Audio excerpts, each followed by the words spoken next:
that Stanley is kind of taking advantage of Zero because already, what is it that they think about Zero? Dumb.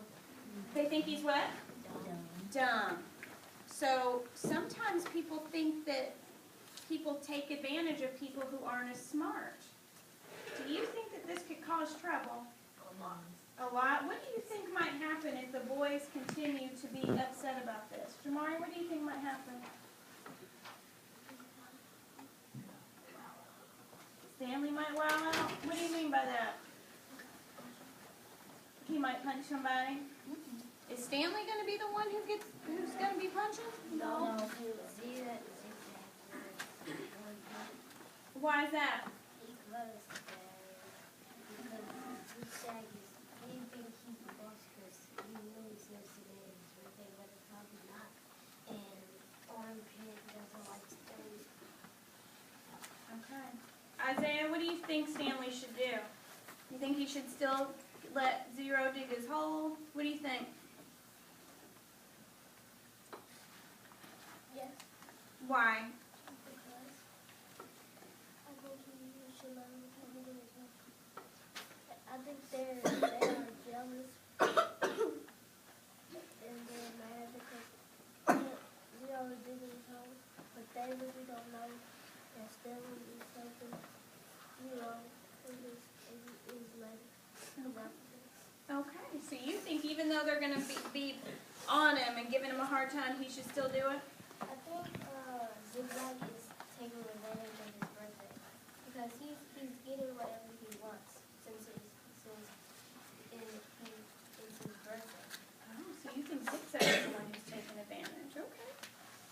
Well, this is a first, Mr. Knapp said, coming around the side of the truck. He filled Stanley's canteen and handed him the sack lunch. Stanley was glad to get away. He sat down between his hole and Zero's. He was glad that he'd be digging his own hole for the rest of the day. Maybe the other boys would leave him alone. Maybe he shouldn't let Zero dig his hole for him anymore. But he needed to save his energy to be a good teacher. He bit into a sandwich, which contained some kind of meat and cheese mixture that came in a can. Just about everything at Greenwood came in a can. The supply truck came once a month. He glanced up to see Zigzag and Squid walking toward him. "I'll give you my cookie if you let me dig your hole," said Zigzag. Squid laughed. "Here, take my cookie," said Zigzag, holding it out for him. "No thanks," said Stanley. "Come on, take my cookie," said Zigzag, sticking it in his face. "Leave me alone," said Stanley. "Please eat my cookie," said Zigzag, holding it under Stanley's nose. Squid laughed. Stanley pushed it away. Zigzag pushed him back. "Don't push me." "I didn't." Stanley got to his feet. He looked around. Mr. Pendansky was filling Zero's canteen. Zigzag pushed him again. "I said, don't push me." Stanley took a step backward, carefully avoiding Zero's hole. Zigzag kept after him. He shoved Stanley and said, "Quit pushing." "Lay off," said Armpit as he, Magnet, and X-Ray joined them. "Why should he?" snapped X-Ray. "Caveman's bigger. He can take care of himself."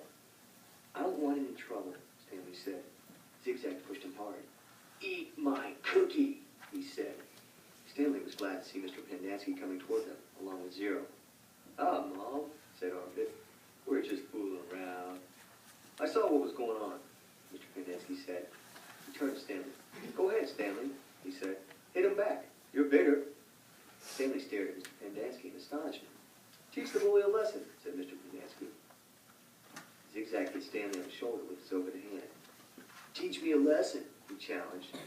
Is anybody surprised by Mr. Pendansky's reaction to all this? Yep. Alexis, are you surprised? What did Mr. Pendansky say that was surprising to you?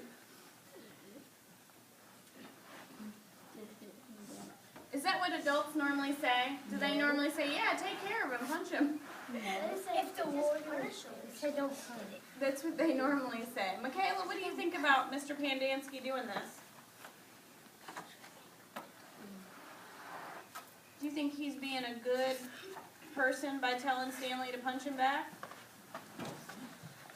Okay, why?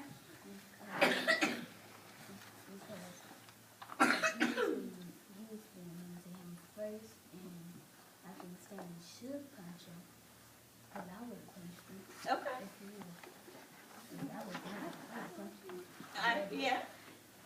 you, Gabe? I think yes, because he actually got that needs to be taught a lesson because he keep picking on people that people are not doing good. He keep on picking on school because he was getting his school and he's jealous that he has only been his school. David, what do you think? If I would think if I was Stanley and Zigzag was pushing me, and then I'm pushing back. If he pushed me one more time, then I'm knocking him out. Okay. But that's, I get that. I get how you guys are feeling. But what if, let's pretend, okay? Let's pretend. Peyton and Isaiah. So Isaiah, you're picking on Peyton. You're pushing him. And you're pushing him. And you're just being a real big brat. And then here I come. And I say, you know what, Peyton? Punch him. He should not be treating you that way. You need to punch him in the face. Is that how a grown-up should act? No? No. And how many say yes? Mrs. Pre, you should have him punch him in the face? Yes. And how many of you say no? No. Okay. I know you guys want some justice, but I'm never going to do that. Stanley made the table too much Zigzag, so he felt a flurry of fists against his head and neck.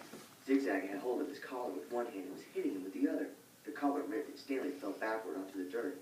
"That's enough," Mr. Kandansky yelled. It wasn't enough for Zigzag. He jumped on top of Stanley.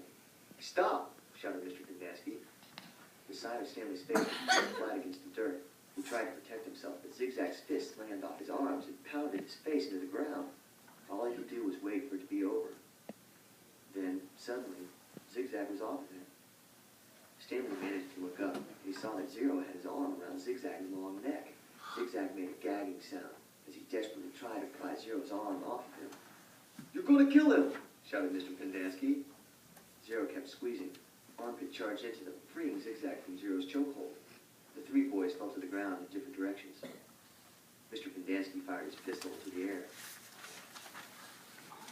The other counselors came running from the office, evidence, or out of the lake. They had their guns drawn, but holstered them when they saw the trouble was over. The warden walked over from her cabin. "There was a riot," Mr. Kandansky told her. "Zero almost strangled Ricky." The warden looked at Zigzag, who was still stretching and massaging his neck. Then she turned her attention to Stanley, who was obviously in the worst condition. "What happened to you?" "Nothing. It wasn't a riot." "Ziggy was beating up the caveman," said Armpit. "Then Zero started choking Zigzag, and I had to pull Zero off of Zigzag."